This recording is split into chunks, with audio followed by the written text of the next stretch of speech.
ಎಲ್ರಿಗೂ ನಮಸ್ಕಾರ. ನಾನು ನಿಮ್ಮ ಸಕ್ಕರೆ ನಾಡಿನ ಅಕ್ಕರೆ ಹುಡುಗಿ. ಎಲ್ಲರೂ ಹೇಗಿದ್ದೀರಾ? ನಾನು ಚೆನ್ನಾಗಿದ್ದೀನಿ, ನೀವು ಚೆನ್ನಾಗಿದ್ದೀರಾ ಅಂತ ಭಾವಿಸ್ತಾ ಇವತ್ತು ಒಂದು ಸಿಂಪಲ್ ಆ್ಯಂಡ್ ಈಸಿಯಾಗಿ ಬ್ರೇಕ್ಫಾಸ್ಟ್ ಅಥವಾ ನೈಟ್ ಡಿನ್ನರ್ಗಾದ್ರೂ ಮಾಡ್ಕೋಬೋದು ಈಸಿ ಅಂತ ರೆಸಿಪಿ ಅಕ್ಕಿ ರೊಟ್ಟಿ. ಇದು ಸ್ವಲ್ಪ ಡಿಫ್ರೆಂಟಾಗಿ ಅಕ್ಕಿ ರೊಟ್ಟಿನ ಮಾಡೋಣ ಬನ್ನಿ. ಇನ್ನೂ ಯಾರೆಲ್ಲ ನನ್ನ ಚಾನಲ್ಗೆ ಸಬ್ಸ್ಕ್ರೈಬ್ ಮಾಡ್ಕೊಂಡಿಲ್ಲ ಸಬ್ಸ್ಕ್ರೈಬ್ ಮಾಡ್ಕೊಳ್ಳಿ, ಪೂರ್ತಿ ವಿಡಿಯೋನ ನೋಡಿ. ಅಕ್ಕಿ ರೊಟ್ಟಿ ಮಾಡೋದಕ್ಕೆ ಒಂದು ತುರಿದಿಟ್ಕೊಂಡಿರೋ ಕ್ಯಾರೆಟು, ಸಣ್ಣದಾಗಿ ಹಚ್ಚಿಟ್ಟಿರೋ ಸಬ್ಬಸಿಗೆ ಸೊಪ್ಪು, ಸ್ವಲ್ಪ ಕೊತ್ತಂಬರಿ ಸೊಪ್ಪು, ಹಾಗೆ ಶುಂಠಿ ಬೆಳ್ಳುಳ್ಳಿ ಹಚ್ಚಿಟ್ಕೊಂಡಿದ್ದೀವಿ ಸಣ್ಣದಾಗಿ, ಹಾಗೆ ಹಸಿಮೆಣ್ಸಿನ್ಕಾಯಿ ಮತ್ತು ಒಂದು ಈರುಳ್ಳಿ, ಇಷ್ಟೂ ಸಣ್ಣದಾಗಿ ತುಂಬ ಸಣ್ಣದಾಗಿ ಹಚ್ಚಿಟ್ಕೋಬೇಕು. ಹಾಗೆ ಒಂದು ಬೌಲ್ ತೊಗೊಂಡು ಅದಕ್ಕೆ ಸ್ವಲ್ಪ ಅಕ್ಕಿ ಹಿಟ್ಟು, ಹಾಗೆ ಉಪ್ಪು, ಹಾಗೆ 1-2 ಸ್ಪೂನ್ ಜೀರಿಗೆ, 1-2 ಸ್ಪೂನ್ ಎಳ್ಳು, ಹಾಗೆ ಈಗ ಸಣ್ಣದಾಗಿ ಹಚ್ಚಿಟ್ಕೊಂಡಿದ್ದೀವಲ್ಲ ಅದನ್ನೆಲ್ಲ ಸೇರಿಸ್ಕೊಳ್ಳೋಣ. ಬೆಳ್ಳುಳ್ಳಿ, ಶುಂಠಿ ಬರೀ ಪ್ಲೇನಾಗಿ ಮಾಡ್ಕೊಂಡು ತಿನ್ನೋ ಬದಲು ಈ ರೀತಿ ಮಾಡಿ ತುಂಬ ಚೆನ್ನಾಗಿರುತ್ತೆ.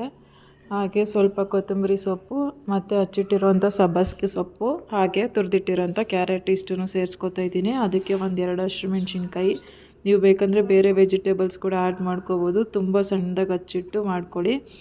ಹಾಗೆ ಒಂದು ಈರುಳ್ಳಿ, ಇದು ಕೂಡ ತುಂಬ ಸಣ್ಣಗೆ ಹಚ್ಕೊಂಡಿದ್ದೀನಿ.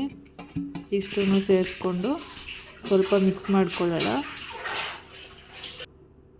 ನೋಡಿ ಈ ರೀತಿ ಫುಲ್ಲು ಮಿಕ್ಸ್ ಮಾಡ್ಕೊಳ್ಳಿ. ಆಮೇಲೆ ನೀರು ಸೇರಿಸ್ಕೊಂಡು ಎಷ್ಟು ಬೇಕೋ ಅಷ್ಟು ನೀರು ಸೇರಿಸಿ ಸ್ವಲ್ಪ ಚಪಾತಿ ಹಿಟ್ಟನ್ನು ಅದಕ್ಕೆ ಕಲಿಸ್ಕೊಳ್ಳಿ. ಮುಂಚೆನೇ ನೀರು ಸೇರಿಸ್ಕೊಂಡ್ರೆ ಯಾಕಂದರೆ ಸೊಪ್ಪಲ್ಲೆಲ್ಲ ನೀರಿರುತ್ತೆ, ಆಮೇಲೆ ತೆಳ್ಳಗಾಗ್ಬಿಡುತ್ತೆ, ತಟ್ಟೋಕ್ಕಾಗಲ್ಲ.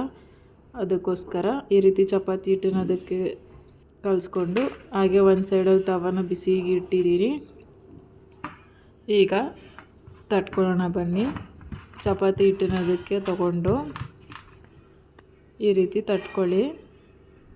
ನಿಮಗೆ ತಟ್ಟಕ್ಕೆ ಬರಲ್ಲ ಅಂದರೆ ನೀವು ಬೇಕಾದರೆ ನಿಪ್ಪಟ್ಟು ಮಿಷಿನ್ ಇರುತ್ತಲ್ಲ ಅದರಲ್ಲಿ ಕೂಡ ಪ್ರೆಸ್ ಮಾಡಿ ಹಾಕೋಬೋದು. ಈ ರೀತಿ ತಟ್ಕೊಂಡು ಈಗ ತವದ ಮೇಲೆ ಬೇಯಿಸ್ತಾ ಇದ್ದೀವಿ. ನಾನಿಲ್ಲಿ ನಾನ್ ಸ್ಟಿಕ್ದು ಪೇಪರ್ ತೊಗೊಂಡಿದ್ದೀನಿ.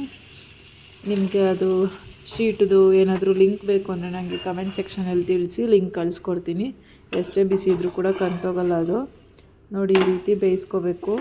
ಸ್ವಲ್ಪ ಬೇಯೋದಕ್ಕೆ ಟೈಮ್ ಹಿಡಿಯುತ್ತೆ, ಆದರೆ ಬಟ್ ಆರೋಗ್ಯಕ್ಕೆ ತುಂಬ ಒಳ್ಳೆಯದು. ಸೊಪ್ಪು ತರಕಾರಿ ಎಲ್ಲ ಸೇರಿಸಿ ತಿನ್ನೋದ್ರಿಂದ ತುಂಬ ಚೆನ್ನಾಗಿರುತ್ತೆ. ಬೇಕು ಅಂದರೆ ಬೆಳಗ್ಗೆ ಬ್ರೇಕ್ಫಾಸ್ಟ್ಗಾದರೂ ಆಗುತ್ತೆ, ಅಥವಾ ನೈಟ್ ಡಿನ್ನರ್ಗಾದರೂ ನೀವು ಈ ರೀತಿ ಮಾಡ್ಕೊಂಡು ತಿನ್ಬೋದು. ತುಂಬ ಹೆಲ್ತಿ ರೆಸಿಪಿ.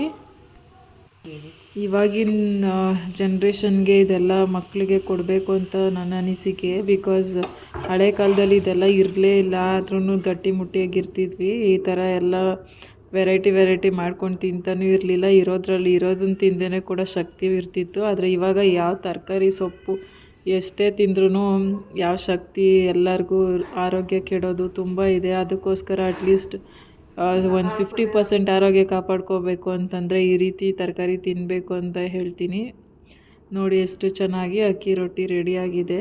ಇನ್ನೂ ನನ್ನ ಚಾನಲ್ನ ಯಾರೆಲ್ಲ ಸಬ್ಸ್ಕ್ರೈಬ್ ಮಾಡ್ಕೊಂಡಿಲ್ಲ ಸಬ್ಸ್ಕ್ರೈಬ್ ಮಾಡ್ಕೊಳ್ಳಿ. ಮತ್ತಷ್ಟು ರೆಸಿಪಿ ಜೊತೆ ಸಿಗೋಣ. Thank you everyone.